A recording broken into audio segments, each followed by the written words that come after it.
Untuk menyemarakan persepakbolaan di Indonesia, PSSI telah merancang skema menggelar Piala Indonesia kembali pada tahun ini.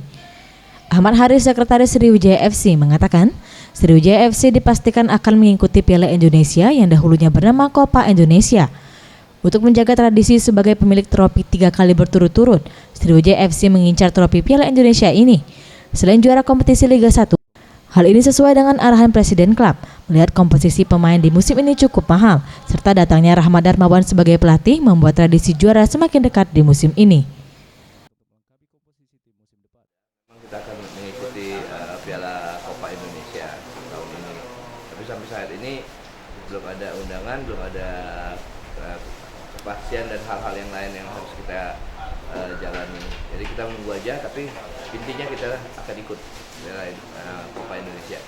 Insya Allah kan seiring sejalan dengan Liga Indonesia, tim otomatis bisa langsung jalan aja karena latihannya sama aja.